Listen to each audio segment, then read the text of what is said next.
Welcome back to Palestine Bookshelf. I'm Stephen Heiner, and today we're going to be discussing Khirbet Khizeh by S. Yizhar.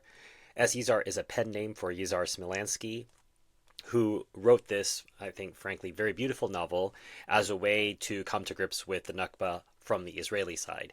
I've actually done a longer review of this, the original review that I did on my Stephen Heiner channel. I'll put a link in the description as well as a card. So given that I've done a review before, I don't want to repeat that. So I chose some passages that I didn't cover in my original review to give you a sense of what is going on. And I might offer some commentary, or I might just let the language speak for itself.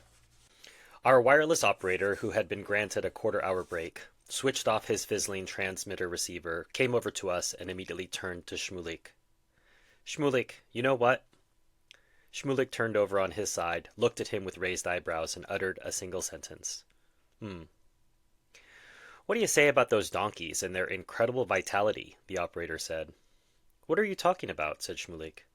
Yesterday I pumped 3 bullets into one, and it didn't die. Where'd you hit it? One here in the neck, another here in the head, just beneath the ear, and the third next to the eye. And? It didn't die, it just went on walking. Come off it, that's impossible. I swear, yesterday, right by the camp. I'd just gone to check the equipment. I saw it wandering around by the fence. I blasted it right away. At what range? Up close, no more than 10 yards or so. And it didn't die? No way, it just went on walking. Then it dropped. Aha. When it got hit in the neck, it lifted its head up and looked. Blood was already spurting out of it like a faucet. So what does this donkey do? It goes on munching grass. I got it below the ear, and it gave a start but went on standing there looking. It was too much already. I shot it in the eye at closer range, and it took a few steps farther in the grass, and then, really slowly, lazily, it dropped and sprawled over. What incredible vitality! A bullet from an English rifle would have finished it on the spot, no problem. It's the bones they have, like iron. But at such close range. Once I shot a donkey from behind, and it dropped right away. This great balloon came out from its behind, and it pushed its head into the sand and fell over. It's amazing, a third person joined in the conversation. With a camel, it's just 1-2 and it drops. It turns its head around and bingo, it falls. So how come with a donkey it's different? So this is reflecting on the Nakba in 1948, and things don't change. If you can go find videos on social media showing Israeli snipers taking out donkeys to this day, because Gaza has been so reduced that donkey carts are a regular form of transportation, not just for goods, but for people. And they will kill donkeys who are just standing there doing nothing. Terrorist donkeys, I suppose. What Smilansky is doing so masterfully here is breaking down the way that the soldiers see them, that I can just experiment and I can kill this donkey and I can talk about, wow, this donkey is so vital. I can't believe it stayed standing after I shot it 3 times. They're so disconnected, not just from their humanity, but from creation, from creatures who've done nothing to them. They simply existed, and because they have a gun in their hand and they want to have some fun and they have death powering their soul, this is the sort of thing that they do. No sane and healthy society would have their soldiers, their future leaders, act and talk in such a way. Smilansky is brave enough to chronicle this type of thinking, this type of behavior in this novel. And that's why I think it's one of the most important pieces of literature out there. How many dunams are there? Said Gabby. If you don't know what a dunam is, it's a way of measuring the amount of land, particularly in the Levant, particularly in Palestine. Thousands, they answered him, and thousands. And immediately we began generously estimating its dimensions, expertly and easily dealing with thousands and tens of thousands of dunams, one way or the other, making expansive gestures all around. Already, we were dredging up from our memories and sharing things about heavy soils, semi-heavy soils, nazaz and salag soils, drainage, irrigation, and what have you. Someone even posited that somewhere there was a marsh, and that in that marsh there were ducks, and you could hunt ducks, wring their necks, pluck them, and roast them on a spit, and with some coffee and a few girls, we could have a sing-along and a good time. And below, divided with hedges into squares, some large and some small, dotted here and there with patches of dark vegetation, or with spherical green canopies, or with hills yellowed with a profusion of groundsel, and plowed fields here and there, the valley sprawled peacefully, There was no cause for shame, and not a human soul to be seen in the land. And the song of the luxuriant land rustled in blue, yellow, brown, and green, and everything between them, warming itself in the after-rain sun, gazing in total silence toward the light and the gold, throbbing. "The devil take them," said Gabby. "What beautiful places they have." "Had," answered the operator. "It's already ours." "Our boys," said Gabby, "for a place like this we would fight like I don't know what. And they're running away. They don't even put up a fight." "Forget these Arabs. They're not even human," answered the operator. "I'll tell you what," said Gabby. "You see how beautiful it is now when it's theirs. When we take over, it's going to be 1,000 times better. Trust me." "Wow, our old-timers used to break their backs for any strip of land, and today we just walk in and take it," said the operator, and returned to his receiver, brooding apparently and thinking about things and snatches of things.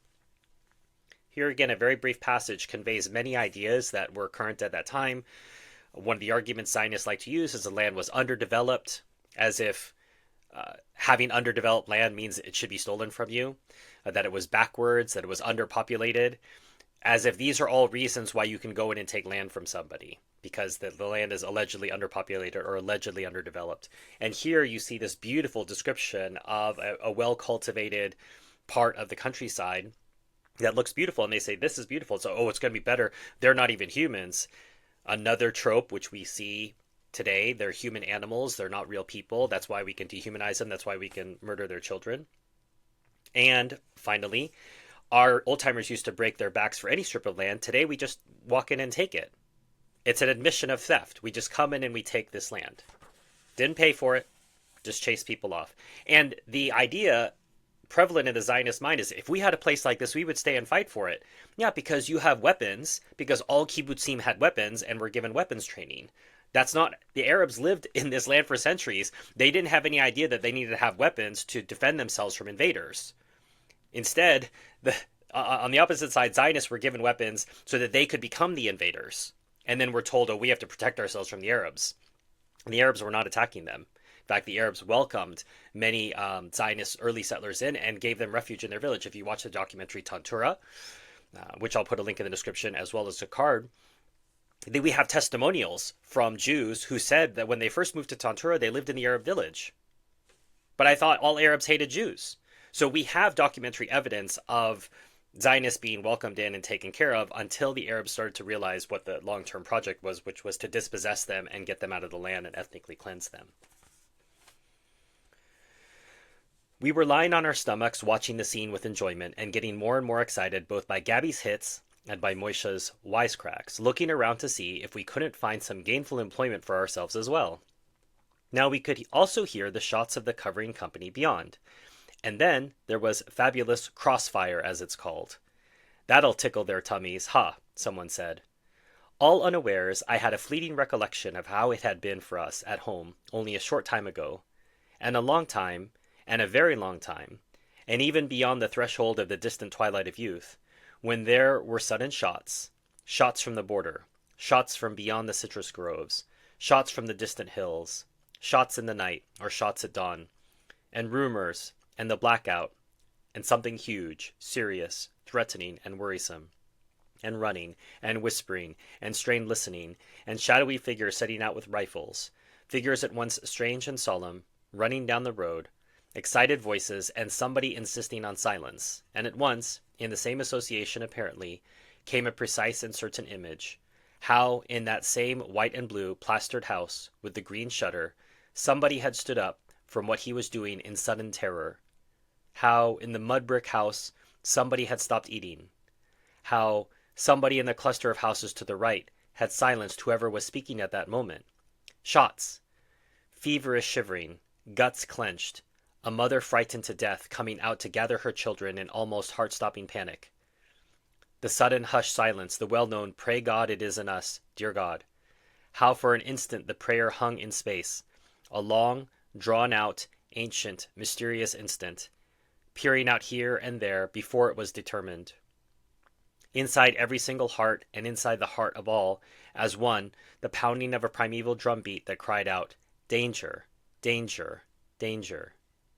And they wanted not to know, were forced to reconsider and quickly make a frantic decision, while the whistling of bullets decisively declared, it started.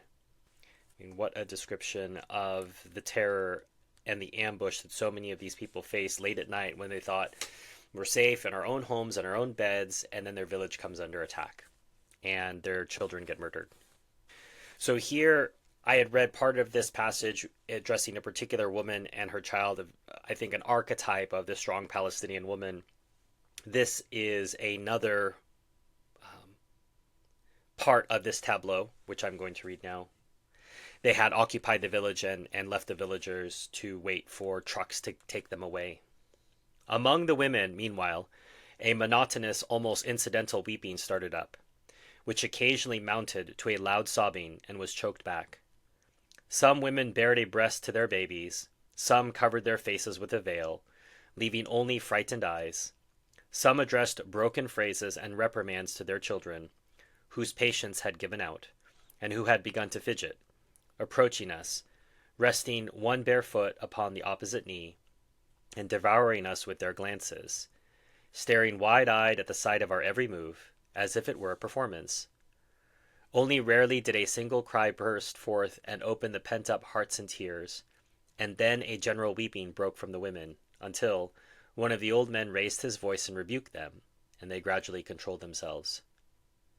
However, when a stone house exploded with a deafening thunder and a tall column of dust, its roof, visible from where we were, floating peacefully, all spread out, intact, and suddenly splitting and breaking up high in the air and falling in a mass of debris, dust, and a hail of stones, a woman, whose house it apparently was, leapt up, burst into wild howling, and started to run in that direction, holding a baby in her arms, while another wretched child, who could already stand, clutched the hem of her dress, and she screamed, pointed, talked, and choked, and now her friend got up, and another, and an old man stood up too, and other people rose to their feet as she began to run, while the child attached to the hem of her dress was dragged for a moment, and stumbled to the ground and bawled, revealing a brown buttock. One of our boys moved forward and shouted at her to stand still. She stifled her words with a desperate shriek, beating her chest with her free hand. She had suddenly understood, it seemed, that it wasn't just about waiting under the sycamore tree to hear what the Jews wanted, and then to go home, but that her home and her world had come to a full stop, and everything had turned dark and was collapsing. Suddenly she had grasped something inconceivable, terrible, incredible, standing directly before her, real and cruel, body to body, and there was no going back. But the soldier grimaced as though he were tired of listening. He shouted at her again to sit down with the others. However, the woman was already beyond warnings. She left him behind and started running heavily toward the site of the explosion. With a movement of his hand, the boy grabbed her headscarf, and her hair was shamefully disheveled and exposed to view, something that startled everybody and enraged the woman herself. Snatching back her scarf with a wave of rebuke, in a single movement she covered her hair and wrapped up the child, who was bleeding with all its tiny might, and hurriedly picked up the hem of her heavy dress and ran toward her ruined home. "Leave her alone," said someone. "She'll be back." Could you imagine being witness to your home being destroyed? All of the incidents in here are based on things that really happened, or things that are very close to what would have happened. And it's captured in this beautiful prose and painstaking detail that I hope can give you some insight into what, in a little small way, what it must have felt like to be there and to experience, in a small way, what these people experienced. "They're just like animals," Yehuda explained to us, but we did not reply. The women were gathered onto another truck, and they began to scream and weep, and no one envied those who had to look after them. And there was one guy by the truck who raised his voice and shouted at them that they had nothing to cry for because we weren't going to do anything to them. Just take them to their husbands, who were they're going to shoot and kill. But whether it was his Arabic or his reasoning that was not understood, the screaming and weeping only intensified, and they fell upon him since he had given them an opening, with 1,000 cries, demands, complaints, accusations, entreaties, and pleas, until he retreated in confusion, and somebody else put him out of his misery by silencing them with the full blast of his voice. Next, some more people went past saying nothing and not looking at us, and their appearance made us feel like worthless idlers and mischievous hoodlums. Then a cripple passed by, digging little holes in the wet sand with his wooden leg. He smiled at us apologetically for some reason, and hopped into the puddle, when a fleeting thought suggested that he should really have been asked to go around it, or that he should simply be left behind. A short, stocky man passed, and when he reached us he tried to shout, breathing heavily and sucking up his saliva, either to spit at us or to make room to shout, but he made do with vigorous gestures intended to explain, to threaten, to demand or ask, then sighed deeply, sighed again, and went on his way. Next came 4 blind men, each holding the shoulder of the one in front and groping with a stick in their free hand. Their eye sockets turned slightly upward and more to the side than was necessary, as though their ears were going first.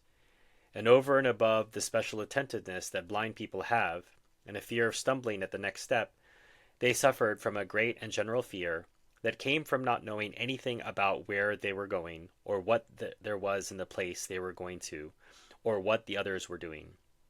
So they groped their way along.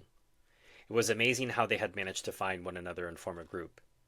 And when they reached the puddle, someone came to them and took the hand of the first one, who nodded his sparsely bearded head toward him, straining his senses even more intensely, and said, "Ukadu hon, sit here." And they turned back to the embankment of the road and sprawled where they had stood, wondering what this was all about. They seated an old man who was bent double beside them.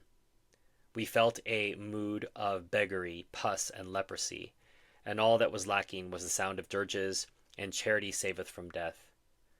"Ugh, revolting," said Shlomo. "Better they should die," said Yehuda. "How many blind people and cripples did they have in this village?" said Shlomo. "The others fled, and they left them here for us," said Yehuda. "But now the rope will follow the bucket, and they'll return to their owners." "But why do we have to deal with all this?" burst from my mouth with greater vehemence than I had expected. "Right," Shlomo agreed. "I'd rather have 10 battles than this business." As I said in my original review, and as I'm going to say now, a beautiful and touching and terrible in its words novel, but very much worth reading. It's only 120 pages.